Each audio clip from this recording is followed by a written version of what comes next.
기도는 모든 상황에서 드려질 수 있는데 너무나 감사하고 기쁘고 또 응답하신 하나님의 사랑을 경험하면서 하나님 앞에 기도드린 시는 감사시로 시편에 남아있고, 너무나 힘들고 어렵고 그런 중에 하나님 앞에 간구하는 기도들은 탄식시, 애통시로 시편에 남아있는데, 시편 80편은 탄식하고 애통하면서 지은 시에 해당합니다.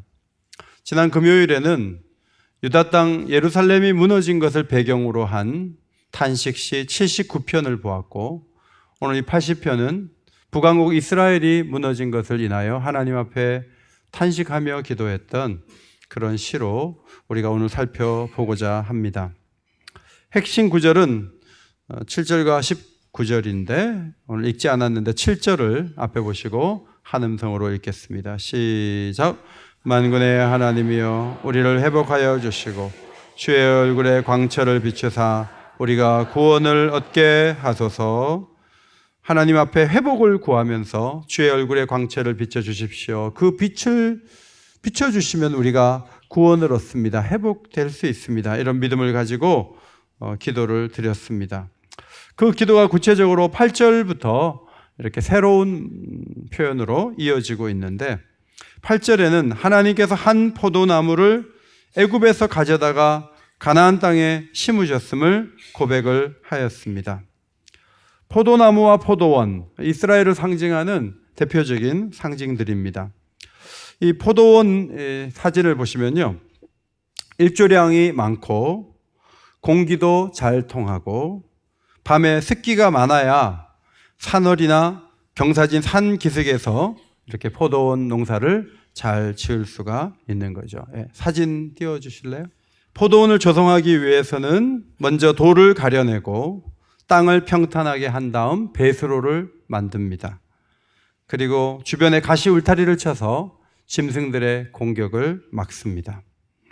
하나님은 가나안 땅에 살던 이들을 쫓아내시고 그곳에 포도나무를 심으시고 들짐승의 침입을 막고 아름다운 푸른 포도원을 조성하시는 것입니다. 홍해가 갈라졌을 때 모세가 이런 고백을 한 적이 있어요. 주께서 백성을 인도하사 그들을 주의 기업의 산에 심으시리이다. 9절 말씀에 주께서 그것을 가꾸셨으므로 그 뿌리가 깊이 박혀서 땅에 가득하며 그 그늘이 산들을 가리고 그 가지는 하나님의 백향목 같다. 여기 산들이라는 말은 레바논 산맥을 의미하는 것이고요, 포도나무 가지는 가는데 백향목처럼 우람하고 든든하게 그렇게 포도나무 가지가 섰다고 고백을 합니다. 11절, 그 가지는 바다에 뻗고 넝쿨은 강까지 이르게 되었다. 지도를 보시면 서해는 지중해를 말하고 그 다음에 동쪽으로는 유프라테스 강, 그래서 이스라엘, 요르단, 이란, 이라크 이런 나라들을 합하면 이제 하나님이 말씀하신 그 땅이 되는 것인데, 이런 놀라운 축복을 사실 언제 이뤘나 하면 솔로몬 왕 시대에 이루었던 것이죠. 역대하 9장에 보면 솔로몬이 유브라데 강에서부터 블레셋 땅과 애굽 지경까지의 모든 왕을 다스렸으며 왕이 예루살렘에서 은을 돌같이 흔하게 하고 백향목을 평지의 뽕나무같이 많게 하였더라. 하나님이 이렇게 넓은 땅을 주셨는데 그것은 약속하신 대로 주신 것입니다. 모세에게 오래전에 약속하셨죠. 신명기 11장, 너희의 발바닥으로 밟는 것은 다 너희의 소유가 되리니 너희의 경계는 광야에서부터 레바논까지와 유브라데 강에서부터 서해까지라. 하나님이 이런 땅을 주셔서 이 땅을 누렸던 경험이 있는데, 지금 시인이 이 시를 썼을 때는 이 나라를 아수르에게 빼앗기고 그런 푸르름과 그런 그늘진 포도나무의 그늘진 곳이 하나도 없이 다 끌려가고 다 흩어지는 고통 속에서 과거를 회상하고 있습니다. 여러분, 우리에게 고통과 아픔이 찾아올 때 고통과 아픔이 없었던 시기가 있는데, 성경을 열어보면 에덴 동산에서 인류가 처음 살았을 때 아무런 걱정이 없었어요. 아주 아름다운 나무들, 먹기 좋은 실과들이 가득했던 그 땅이 있고 에덴 동산을 중심으로 비손강, 기혼강, 히데겔강, 유브라데강 이런 강들이 쫙 펼쳐지면서 가장 좋은 평화와 안정된 삶이 에덴 동산에 있었단 말이죠. 아담이 하는 일은 이름 짓는 것입니다. 그래서 동물들을 너는 기린이라 하자, 너는 멧돼지라 하자, 너는 호랑이라 하자. 하나님은 그 이름 짓는 모습을 흐뭇하게 바라보시는 그 평화로운 땅이 과거에 있었습니다. 오랜 시간이 지난 후 고생하던 애굽에서 이스라엘 땅으로 가나안 땅으로 와서 젖과 꿀이 흐르는 놀라운 낙원을 얻게 된 것인데 그것은 에덴 동산을 또 하나 회복한 모습, 그런 모습을 이스라엘 백성들은 누릴 수 있었습니다. 모세를 통해서 하나님이 그 땅이 이런 땅이다라고 말씀해 주셨는데 신명기 8장 7절 이하의 말씀 앞에 보시고 같이 읽겠습니다. 시작. 내 하나님 여호와께서 너를 아름다운 땅에 이르게 하시나니 그것은 골짜기든지 산지든지 시내와 분천과 샘이 흐르고 밀과 보리의 소산지요 포도와 무화과와 석류와 감람나무와 꿀의 소산지라. 내가 먹을 것에 모자람이 없고 내게 아무 부족함이 없는 땅이며 그 땅의 돌은 철이요 산에서는 동을 캘 것이라. 내가 먹어서 배부르고 내 하나님 여호와께서 옥토로 내게 주셨으므로 말미암아 그를 찬송하리라. 이 아름다운 땅은 넉넉하고 좋은 땅이에요. 지하 자원도 많아요. 얼마든지 먹고 살 수 있는 정말 좋은 땅을 하나님이 주실 것이다. 이렇게 말씀을 하셨죠. 여러분, 우리에게는 에덴이 있었고요. 하나님 백성에게는 가나안이 있었습니다. 그런데 그것을 계속 누릴 수 없는 것이 인류가 갖는 고민이고 고통이죠. 늘 풍족하고 늘 행복하면 얼마나 좋겠어요. 여러분도 어려운 시간들이 있지만 행복했던 시간들이 있잖아요. 근데 그 행복이 계속되지 않고 3일짜리, 4일짜리로 끝나는 거예요. 집을 하나 사가지고 가면 한 달은 좋은데 둘째 달부터 5년 전부터 거기 산 것 같은 기분? 그게 감퇴가 되는 거죠. 회복을 위한 기도를 드릴 때 오래전에 주셨던 은혜를 기억하는 것이 참 중요하다. 그 교훈을 이 시를 보면서 느낄 수가 있는 것입니다. 생각해보면 처음부터 모든 것이 어려웠는가? 그렇지 않죠. 은혜를 주셔서 정말 풍성하게 놀랍게 살았던 그 과거의 영광, 그것을 되찾기를 원하는 마음으로 기도하는 정신을 이 시에서 배울 수가 있어요. 그래서 회복의 그 초점을 한 단어로 요약하자면 따라합시다. 고향. 고향이에요. 고향으로 돌아가고 싶은 마음, 고향의 그 행복과 그 기쁨이 다시 돌아오기를 원하는 마음, 이것이 이제 성경에 흐르는 귀한 사상이에요. 바벨론 땅에 팔려가서 진짜 어려움을 당하게 되겠지만 언젠가 돌아올 것이다 라는 말씀을 주시면서 예레미야 42장 12절 우리 한번 앞에 보시고 또 읽겠습니다. 시작. 내가 너희를 불쌍히 여기리니 그도 너희를 불쌍히 여겨 너희를 너희 본향으로 돌려보내리라 하셨느니라. 어디로 돌려보내냐 하면 본향으로 돌려보낸다. 너희 고향으로 돌려보낸다. 이 본향이라는 히브리 말은 땅이라는 뜻이더라고요. 땅. 너희가 살던 그 땅으로 돌아오게 하겠다. 여러분, 앞으로 우리가 새하늘과 새 땅으로 가게 될 텐데 그 새하늘과 새 땅을 성이라고도 얘기해요. 성으로 이렇게 막아 놓으셔서 그 한 성을 하나님께서는요 뭐라고 이름을 하시는가 하면 요한계시록 21장 10절 성령으로 나를 데리고 크고 높은 산으로 올라가 하나님께로부터 하늘에서 내려오는 거룩한 성 뭐라고요?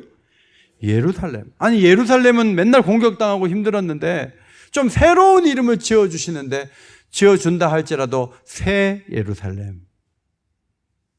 그러니까 하나님의 주시는 그 축복은요 과거와 연결이 되어 있고 과거의 영광을 다시 찾는 것으로 나타난다는 것이 성경에 기한 축복이라고 하는 거예요.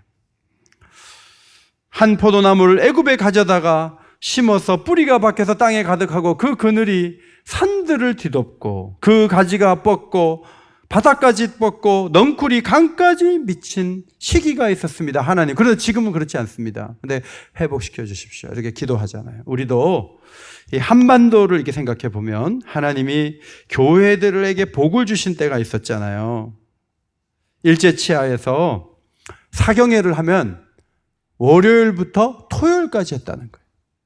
그런데 사람들이 쌀을 가지고 와가지고 밥을 해 먹으면서, 숙소는 따로 없어요. 예배당에서 이불 피고 자는 거예요. 그리고 기도회를 하는데 밤 10시부터 새벽 4시까지 기도를, 잠은 언제 자는지 모르겠어요. 사람들이 은혜로운 말씀을 몇 시간씩 받아 누렸다.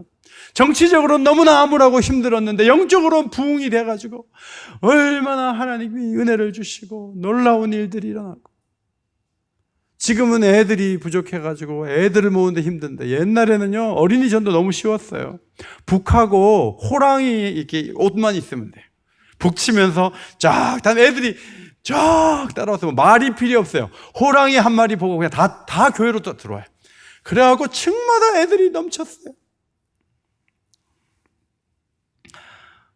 예수님을 닮은 리더들이 자기 죄를 고백하니까 성도들이 눈물 뿌려 회개하고, 교회 리더들이 그냥 하나님 나라를 위해서 자기의 모든 시간과 정성과 물질과 모든 것들을 다 갖다 바치고, 그렇게 하면서 교회가 불일듯 일어나던 시대가 있었습니다. 우리가 회복을 위해 기도할 때 그 부흥의 시기가 도움이 될 수 있다는 것이죠. 성도 여러분, 교회는 이렇게 쪼그라져서 영국교회처럼 될 거야, 유럽교회처럼 될 거야, 그런 말을 입버릇처럼 하는 분들은 신앙이 없는 분들이에요. 정말 진정으로 회복을 원한다면 한국교회에 부어오셨던 그 축복과 은혜가 다시 이 땅에 오기를 기도하면서 회복이 시작될 줄 믿습니다. 여러분, 고향을 얘기할 때 출애굽한 사람들이 자기가 태어난 곳이 애굽이죠. 400년 동안 있었으니까. 그런데 하나님은 그들의 상상력과 믿음 속에 가나안이 본향이 되기를 원했고, 본향을 우리는 가야 된다. 요셉이 고향 땅에 나를 묻어달라, 이렇게 얘기를 한 것처럼 이스라엘 백성들이 전부 가나안을 자기의 본향으로 삼기를 원했는데, 사람들은 자기가 태어난 자기의 상상력, 자기의 기억만을 가지고 우리 고향은 애굽인데 애굽으로 다시 돌아가야지, 이렇게 나왔던 거예요. 여기서 그들의 한계가 발견되었던 것이죠. 여러분이 회복될 그 꿈, 그것은 여러분의 개인적인 기억도 있지만 성경을 펴보면 예루살렘 교회 부흥이 우리의 고향이고 우리의 과거가 될 수가 있는 거예요. 가나안 땅을 주신 그 풍성함이 하나님이 우리에게 주신 축복일 수가 있고, 에덴 땅의 그 놀라운 평화와 자유와 그 기쁨이 우리가 회복되어야 될 놀라운 세계라는 것을 성경을 통해서 꿈꾸면서 이 과거에 누렸던 놀라운 영광이 다시 이 땅에 재현되고 예수 그리스도의 영광이 더 놀랍게 나타나게 될 미래를 향해 기도할 수 있는 저와 여러분 되기를 주의 이름으로 축원합니다. 그것이 필요해요. 그래서 부흥을 위해 기도하자. 부흥을 위해서. 입으로 자꾸 현상 얘기하고 통계 말하는 거는 학자들이 하면 돼요. 믿음의 사람들은 하나님이 도우시면 며칠이면 됩니다. 하루에도 됩니다. 하나님이 도우시면 일어설 수 있습니다. 이렇게 사랑방에서 고백하고 만날 때마다 고백하고, 그게 신앙이죠. 하박국 3장 2절을 부흥을 사모하는 마음으로 크게 읽도록 하겠습니다. 시작. 여호와여, 주는 주의 일을 이 수년 내에 부흥하게 하옵소서. 이 수년 내에 나타내시옵소서. 부흥을 위해 다시 기도합시다.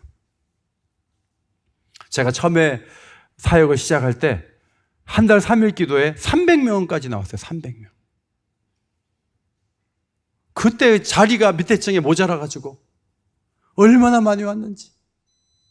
목사님, 꿈 깨세요. 다 지나갔어요.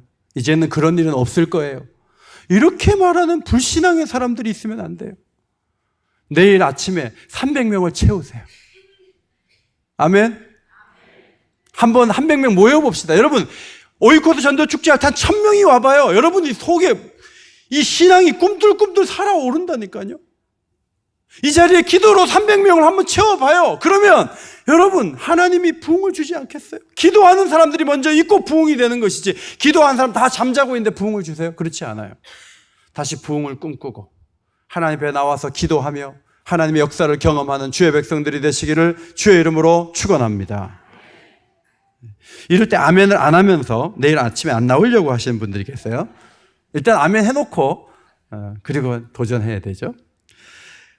그 다음 12절 이하의 말씀은 담을 어신 하나님, 포도원을 공격하는 들짐승에 대한 말씀이 나오죠. 갑자기 영상이 바뀌어요. 주께서 어찌하여 담을 어시사 길을 지나가는 모든 이들이 그것을 따게 하셨나이까. 12절에 그렇게 기록되어 있어요. 길을 지나가는 모든 이들이 다 들어와서 포도원을 만지니까 이 망가지는 거죠. 예. 뭐 교회가 좋은 일 해야지 왜 문을 걸어 잠그냐 하지만, 여러분, 그 시위가 한참 될 때 화장실을 개방을 했었습니다. 그런데 어떤 사람은요, 휴지 다 뽑아갖고 이유도 없이 코 풀어가지고 변기 막아버려요. 그리고 나가. 아무렇게 막 해놓고 휘저어 놓고 나가요. 지나가는 사람에게는 책임감이 없는 거예요. 자기는 여기서 일 보고 그 다음 끝이에요.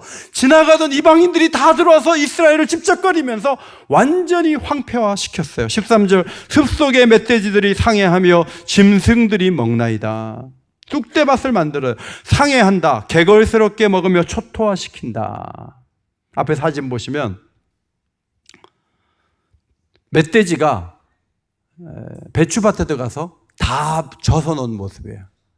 한 포기도 못 건져요. 먹을 수가 없어요.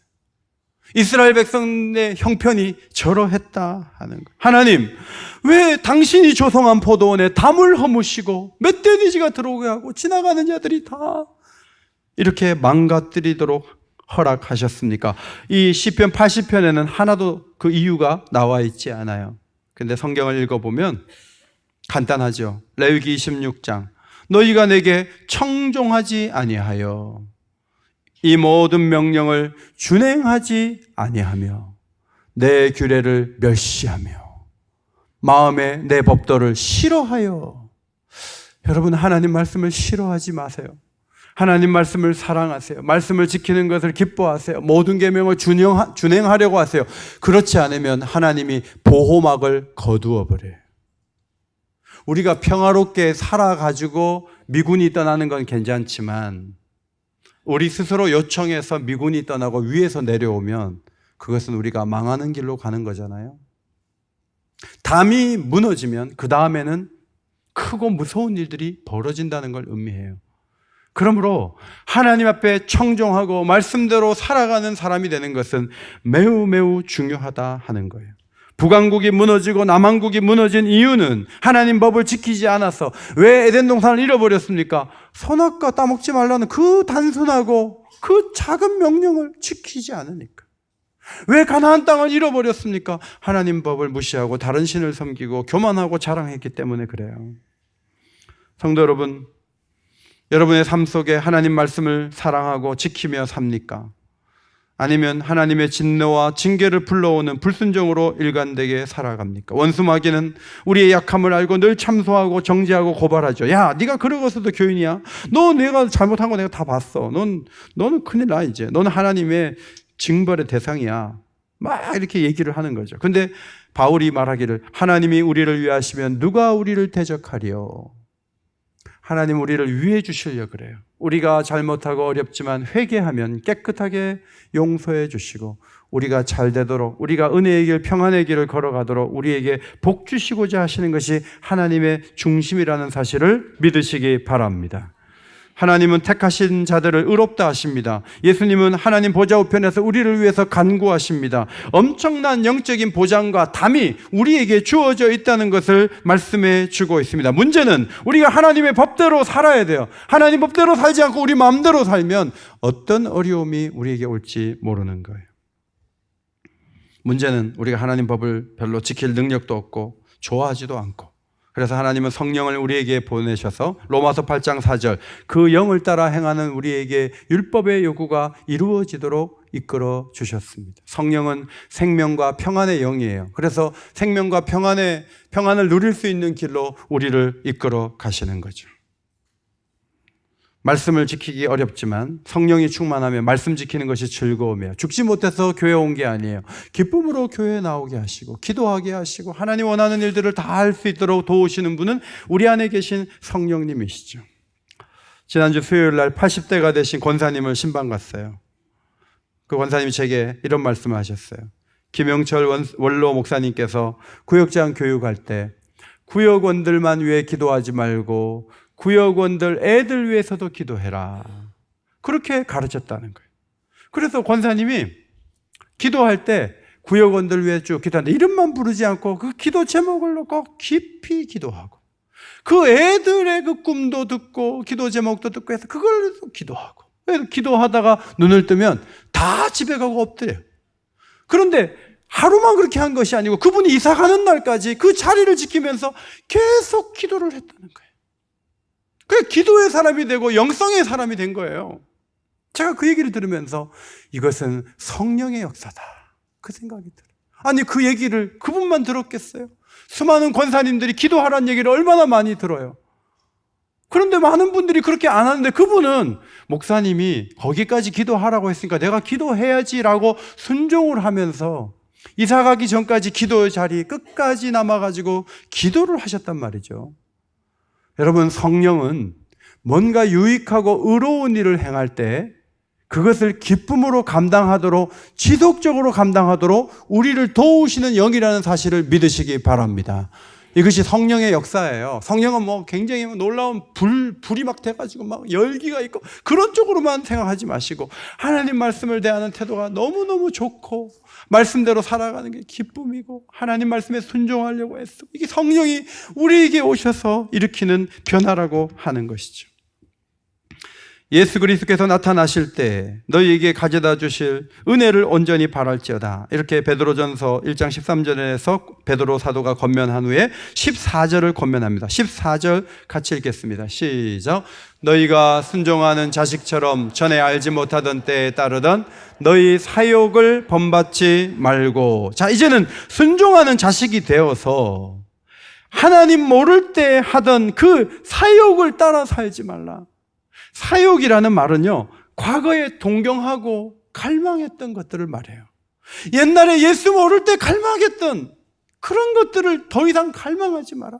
술을 그렇게 옛날에 좋아했습니까? 그런데 예수를 믿은 다음에 좋아하는 게 바뀌어야 되는 거죠. 옛날에는 뭐 음란한 것들, 뭐 그런 것들 가까이 하고 생각하고 그런 거 바라봤습니까? 예수를 믿은 다음엔 달라져야 되는 거죠. 문제는 잘못해갖고 맞으면 그것은 아름다운 게 아니라는 거예요. 자, 베드로전서 2장 20절 앞에 보시고 읽겠습니다. 시작. 죄가 있어 매를 맞고 참으면 무슨 칭찬이 있으리요. 그러나 선을 행함으로 고난을 받고 참으면 이는 하나님 앞에 아름다우니라. 김기동 목사님 되셨는데 김기동 집사님이 저희 교회에서 간증할 때 주일날 식구들 데리고 놀러 갔다는 거예요. 그런데 정면 충돌 사고를 만나가지고 애 얼굴이 완전히 박살이 나가지고 애가 크기 전까지 수술도 못하고 자기가 그 일을 겪고 나서 주님 앞에 손 들고 왔다는 거예요.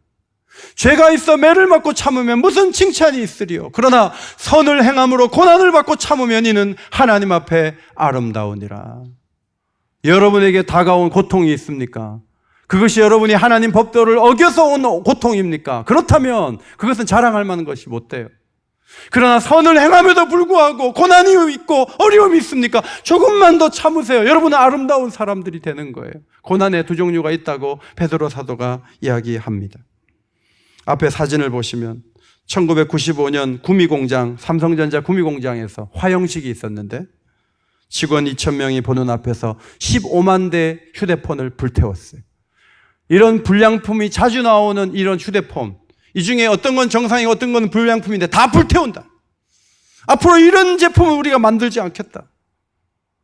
이런 각오를 가지고 휴대폰을 만드니까 소니, 패나소닉보다 훨씬 더 강력한 그런 회사가 된 것이죠. 한 기업주의 각오도 그런 회사를 만들었다면 하나님은 어떤 의지가 있냐면 우리로 하여금 거룩한 백성 만들어 놓겠다. 흠이 없고 점이 없는 그런 사람을 내가 반드시 만들어 놓겠다. 이것이 하나님의 의지라는 거예요. 그러므로 여러분, 수많은 사람들이 더 많이 예수 믿는 것 기쁜 일이지만 1차적으로 예수 믿는 우리가 흠도 없이 점도 없이 거룩하게 살고자 하는 의지를 가지고 하나님 말씀대로 살아가는 데 능력이 있는 주의 백성들이 되시기를 주의 이름으로 축원합니다. 에베소서 1장 4절, 창세전에 우리를 택하신 것은 우리로 사랑 안에서 그 앞에 거룩하고 흠이 없게 하시려고 예수 그리스도로 말미암아 자기의 아들들이 되게 하셨으니. 하나님의 자녀가 됐는데 거룩하지도 않고 흠도 많고 그것을 당연한 것으로 여길 것이 아니라 하나님의 목적은 거룩하고 흠이 없는 자녀를 만드는 데 있다는 것을 기억하고, 내가 좀 더 성화되고, 내가 좀 더 기도하고, 내가 좀 더 말씀 앞으로 나가고, 내가 좀 더 은혜를 받아 살아야 되겠다. 이런 각오와 열심을 가지고 하나님 앞에 서는 것이 너무너무 중요하다는 말씀이에요. 더 이상 죄에게 종노릇 하지 마시고 의의 종이 되시기를 축원합니다. 이제는 너희가 죄로부터 해방되고 하나님께 종이 되어 거룩함에 이르는 열매를 맺었으니, 열매 가운데 거룩함에 이르는 열매가 중요하다는, 그 마지막은 영생이라. 하나님 말씀대로 하나님의 종이 되어 거룩함의 열매를 맺는 자리에 나가는 것, 이것이 하나님의 소원이죠. 마지막 17절을 성경을 보시고 읽도록 하겠습니다. 17절 시작. 주의 오른쪽에 있는 자 곧 주를 위하여 힘있게 하신 인자에게 주의 손을 얹으소서. 자, 여기 주의 오른쪽에 있는 자가 누군가? 오른손의 아들이라는 말이 베냐민 지파거든요. 이름의 뜻이. 야곱이 우스를 이렇게 에브라임 지파 위에 얹어. 동생인데 므낫세도 안 왔고, 그래 에브라임 지파 있는데 여기 성경 보시면 2절에 보면 에브라임과 베냐민과 여기 두 명이 나오잖아요. 그래서 이 오른편에 있는 자는 에브라임 지파와 베냐민 지파를 말한다, 이렇게 해석한 학자들이 있지만, 이 두 지파만을 의미한다기보다는 17절에 오른편에 있는 자는 이스라엘 백성 전체를 의미하는 것이다, 그렇게 해석하는 것이 자연스럽다고 봅니다. 여기에 인자라는 표현이 있잖아요. 인자도 하나님께서 연약한, 인자란 말이 사람의 아들이다 그런 뜻이거든요. 연약해서 하나님의 구원을 받을 그런 대상들을 의미하는 것으로 이스라엘 백성들로 이해하면 좋겠다, 그런 해석이 자연스럽죠. 7절에 우리를 회복시켜 주시고 주의 얼굴의 광채를 비추어 구원을 얻게 하소서, 이렇게 기도했는데 17절에 주를 위하여 힘있게 하신 인자에게 손을 얹으소서. 이스라엘 백성이 지금 완전히 무너졌는데 하나님이 손을 이렇게 딱 얹으시면 이스라엘 백성들이 이렇게 살아나는 거예요. 지난주에 양영자 선교사님이 6년 동안 뼈주사 맞았는데 기도를 받고 안 아픈 게 신기한 거예요. 안수 기도를 받고 나았다. 제가 우리 탁구장에서 오신 분들에게 그 거짓말한 것 같습니까? 진짜인 것 같습니까? 그래서 제가 물어보니까 그분들이 거짓말한 것 같지는 않던데요, 이러더라고요. 그러면 이번 주에 한 번만 더 오시겠습니까? 생각해 봐야 되겠습니다. 여러분, 하나님이 손을 얹으시면 치유될 것을 믿으시기 바랍니다. 무너져가는 나라를 하나님이 손을 이렇게 얹으시면 그 나라가 살아나고, 옥인 교회 공동체에 하나님이 손을 얹으시면 부흥케 될 것을 믿으시기 바랍니다. 중요한 것은 하나님이 손을 얹느냐 얹지 않느냐, 거기에 달려있는 것이지 저와 여러분들의 노력에 있는 건 아니에요. 하나님이 복을 주시면 돼요. 무너진 나라가 어떻게 다시 살아나겠어요? 그런데 하나님께서 바벨론 땅에서 돌아오게 하시잖아요. 그 전환점이 되는 게 뭐냐면 하나님이 이제는 돌아오게 해야 되겠다, 마음을 품으시고 손을 얹는, 그러면 나라가 회복되는 축복이 있는 것이죠. 그래서 이 나라를 인자라고 표현했다는 첫 번째 해석이 있고, 두 번째 해석은 시편 8편 4절에 나오는 말씀과 연결이 되는데, 우리 시편 8편 4절 5절 제가 읽겠습니다. 사람이 무엇이기에 주께서 그를 생각하시며 인자가 무엇이기에 주께서 그를 돌보시나이까. 그를 하나님보다 조금 못하게 하시고 영화와 종기로 관을 씌우셨나이다. 여기서 인자는 왕이 된 다윗을 말해요. 그가 왕이 되어서 영화와 종기로 관을 씌웠는데 하나님보다 조금 못하지만 왕이 되어서 이렇게 살아가는 게 하나님의 축복이다. 이런 생각을 가지고 8편 4절 5절을 기록을 한 거예요. 그런데 여러분, 여기에 이 구절을 하나님께서는 그를 선지자로 삼으시고 예수님을 향한 예언으로 만드셨다는 말씀이 히브리서 2장에 나와 있습니다. 자, 우리 히브리서 2장 9절 말씀. 지금 두 분이 고개를 숙이고 계신데 고개를 드세요. 고개를 드시고 성령의 은혜 가운데 깨어나시기를 바랍니다. 2장 9절 같이 큰 소리로 읽겠습니다. 시작. 오직 우리가 천사들보다 잠시 동안 못하게 하심을 입은 자 곧 죽음의 고난받으심으로 말미암아 영광과 존귀로 관을 세신 예수를 보니 이를 행하심은 하나님의 은혜로 말미암아 모든 사람을 위하여 죽음을 맛보려 하심이라. 여러분, 예수님께서 천사보다 못할 게 뭐가 있겠어요? 그런데 예수님이 이 땅에 오셔서 죽음을 맛보시는 그 순간 천사보다 못해 보이지만 하나님께서는 예수 그리스도를 이 땅에 보내셔서 그를 통해서 그에게 기름 부으심으로 이 땅의 모든 문제를 해결하는 중심에 세우셨다. 이것이 성경의 사상이고 그것을 지지하는 하나님 말씀이 누가복음 4장 18절이에요. 주의 성령이 내게 임하셨으니 이는 가난한 자에게 복음을 전하게 하시려고 내게 기름을 부으시고, 기름을 붓는 거는 기름만 붓는 게 아니고 안수하는 거예요. 안수를 하면서 기름을 붓는 거예요. 그것은 직분을 세울 때, 성령의 임재를 요청할 때, 병든 자를 치유할 때, 문제를 해결할 때 기름을 붓고 해결을 하는 거죠. 안수해 주시는 거죠. 그래서 예수님이 기름 부음 받은 자 되어서 메시아가 되어서 가난한 자에게 복음을 전하고 포로된 자를 자유하게 하고 장애인들을 회복시켜 주시고 놀라운 일을 이루게 되신 거죠. 여러분, 이 안수, 이 기름 부으심은 오늘 교회 가운데 주어졌다는 것이 성경이 일관되게 가르치는 중요한 교훈이에요. 앞에 보시고 고린도후서 1장 21절 앞에 보시고 같이 읽도록 하겠습니다. 시작. 우리를 너희와 함께 그리스도 안에서 굳건하게 하시고 우리에게 기름을 부으신 이는 하나님이신. 우리에게 누가 기름을 부었어요? 하나님이 기름을 부으셨어요. 하나님이 우리를 안수하셨어요. 하나님 우리를 치유하셨어요. 하나님이 우리의 근본적인 문제인 죄와 죽음의 문제를 안수하심으로 회복시켜 주셨다는 것이죠. 누가복음 5장에 보면 예수님이 손을 내밀어 그에게 대셨다 그랬는데 누구한테 됐냐면 나병 환자에게 된 거예요. 나병 환자를 만지면요 부정하게 돼요. 그런데 예수님이 부정하게 되는 것이 아니고 예수님의 생명의 능력이 나병을 치유하는 거예요. 여러분, 이렇게 긍휼에 풍성하신 하나님께서 나병 환자에게도 손을 대시는데 여러분의 문제에 손을 대지 않겠습니까? 여러분은 어디까지 나가야 되냐 하면 온천하에 다니며 복음을 증거하다가 믿는 자에게 주시는 표적을 경험해야 되는데 귀신을 쫓아내고 방언을 말하는 놀라운 표적이 있을 것인데 마가복음 16장 18절 병든 자에게 손을 얹은 즉 나으리라. 아멘. 우리에게 누군가에게 손을 얹을 때 낫게 해주는 축복을 주시겠다. 자, 이 말씀을 의지해서 막 사람들이 막 전부 다 손 얹고 막 기도하고 하니까 혼란하잖아요. 그래서 장로교회는 함부로 손 얹지 못하게 하죠. 그러나 여러분, 막 손을 얹었다 안 얹었다 거기에서 치유와 뭐 불가능한 것들이 뭐 되고 안 되고가 결정되는 게 아니고요. 여러분, 어떤 문제를 놓고 주님이 손을 얹으실 때 고쳐주실 수 있고 치유될 수 있다는 사실을 믿고 누군가를 향해서 손을 얹는 기도를 드리는 게 너무너무 중요한 거예요. 그런 기도조차 없는 사람들이 어떻게 회복이 되겠어요?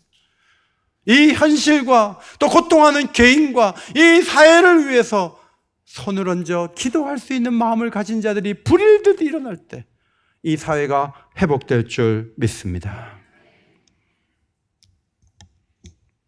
트럼프 대통령이 제가 보니까 머리도 좋고 되게 잘하더라고요. 그래서 참 며칠 전부터 좀 존경해야 되겠다 그런 생각이 좀 들었어요. 근데 어제는 뉴스를 보니까 북한 도와주는 거는 대한민국하고 일본하고 중국이 니네들이 해라. 우리는 하나도 안 도와주겠다. 그렇게 나오더라고요. 여러분, 누군가 해결책을 제시하는 것 같지만 거기에 치밀한 계산이 있고 거기에 뭔가가 있고 거기에 중간 선거가 있고 거기에 뭔가가 다 연결되어 있어요. 하나님만이 사심없이 도와주시고 하나님만이 절망을 소망으로 바꿀 수 있는 유일한 권세자인 것을 여러분 선포하시고 여러분이 나타난 곳에 해결의 놀라운 역사가 있게 되기를 주의 이름으로 축원합니다. 저는 지난 주일에 초대한 분들이 많이 오셨는데 10명이나 안 왔어요. 10명이나. 제가 정말 원했던 분들이, 기도한 분들이 10명이나 안 왔어요. 근데 제가 어제 탁구장 아침에 오전에 딱 갔더니 사람들이 저를 이렇게 피하더라고요. 안 왔잖아요. 안 왔어요. 근데 한 분이 저한테 이런 말을 해요. 목사님, 지난주에 못 가서 미안해요. 근데 우리는 대대로 불교 집안이에요. 그분이 하시는 말씀은 그런 거예요. 괜히 교회 갔다가 나 어려워지면 어떡해요? 나는 걱정이 돼서 못 가요. 이제 그런 얘기를 하시는 거죠. 그러니까 여러분, 교회 함부로 갔다가 집안에 어려운 일 생길까 봐 못 오는 사람이 많은 거예요. 그 속에 죄와 죽음과 수많은 고뇌와 아픔들을 누가 해결해 주겠어요? 우리가 그런 사람들을 위해 손을 얹는 마음으로 기도하고 그분들을 사랑하고 그분들에게 좋은 것들을 나누고 그분들을 축복하고 할 때 언젠가 그분들의 모든 문제를 해결하실 주님께서 그분들의 인생 가운데 손을 얹어 주실 줄 믿습니다. 이것이 이 사회가 복을 받는 방법이에요. 다른 길이 있는 것이 아닙니다. 성도 여러분, 에덴 동산보다 더 좋고 가나안 땅보다 더 좋은 곳을 하나님은 우리에게 주실 것입니다. 회복을 이루는데 복잡한 과정이 필요한 게 아니에요. 십자가 앞에 나가면 하나님이 모든 문제를 다 해결해 주실 거예요. 하나님을 의지하시기를 바랍니다. 하나님을 의지하세요. 오늘 일부 예배 때도 별이 3개인 분이 우리 교회를 다녀갔어요. 별이 3개인 분. 그래서 제가 저한테 문자가 왔어요. 목사님 은혜 많이 받고 갑니다 하고 가셨어요. 그럼 제가 밑에다가 우리 셋째는 지금 장교로 지금 있고요. 지금 막내가 훈련소에 있는데 좋은 데 빼주세요. 이렇게 문자를 보낼 수 있어요, 제가. 그런데 그렇게 하면 내가 하나님을 대접하는 게 아니에요. 별이 3개, 10개가 있어도 그분이 편안하게 일을 하도록 두고 하나님이 도우시도록, 하나님이 역사하시도록 하나님이 모든 주권을 가지고 계십니다. 이렇게 믿음으로 선포하시기를 바랍니다.